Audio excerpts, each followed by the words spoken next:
देश के करोड़ों मिडिल क्लास परिवारों की निगाहें इस वक्त एक ही फैसले पर टिकी हैं। सरकारी दफ्तरों से लेकर रेलवे स्टेशनों तक, शिक्षा विभाग से लेकर रक्षा प्रतिष्ठानों तक एक ही सवाल हर जुबान पर है। आखिर 8वां वेतन आयोग कब से लागू होगा? क्या 1 जनवरी 2026 से एरियर मिलेगा?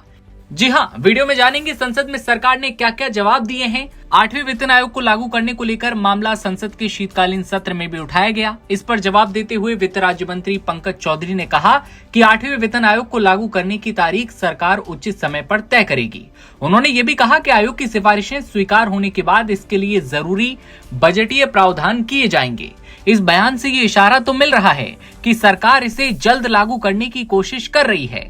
लेकिन अब आते हैं उस सवाल पर जिसने लाखों कर्मचारियों और पेंशनर्स की नींद उड़ा रखी है। क्या 1 जनवरी 2026 से 8वें वेतन आयोग का एरियर मिलेगा? दरअसल 1 जनवरी 2026 को एक संभावित तारीख के तौर पर देखा जा रहा है, क्योंकि परंपरागत तौर पर नए वेतन आयोग पिछले वेतन आयोग की अवधि समाप्त होने के बाद लागू होते रहे हैं। लेकिन सच्चाई यह है कि सरकार ने अब तक 1 जनवरी 2026 को लेकर कोई ऑफिशियल अनाउंसमेंट नहीं किया है। यही वजह है कि कर्मचारियों के बीच भ्रम है, अनिश्चितता है और परेशानी बनी हुई है कि आखिर कब एरियर लागू होगा।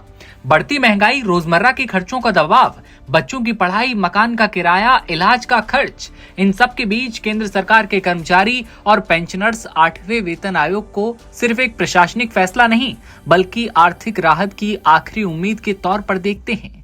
कर्मचारियों का मानना है कि सैलरी में 7वें वेतन आयोग के बाद कोई बड़ा संशोधन नहीं हुआ है।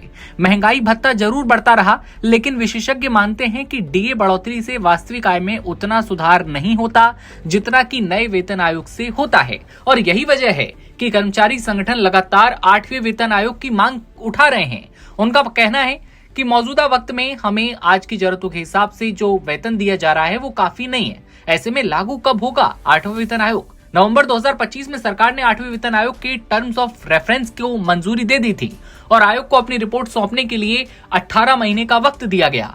ऐसे में देखा जाए तो आयोग की रिपोर्ट 2027 के मिड में आने की संभावना है। जब रिपोर्ट आएगी तो सरकार की सिफारिशों की समीक्षा होगी। इसके बाद कैबिनेट से मंजूरी और नए वेतन स्ट्रक्चर का नोटिफिकेशन जारी करने में 3 से 6 महीने के एक्स्ट्रा टाइम लग सकता है। इस हिसाब से इसके लागू होने की उम्मीद बड़ी है। पिछले वेतन आयोगों का इतिहास अगर हम देखें तो अभी भले ही वेतन आयोगों के लागू होने में देरी हुई हो, लेकिन पिछले एक्सपीरियंस कुछ हद तक राहत देने वाले रहे हैं।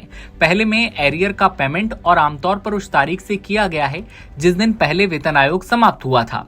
7वां वेतन आयोग जून 2016 में लागू हुआ, लेकिन सैलरी पेंशन 1 जनवरी 2016 से दे दी गई।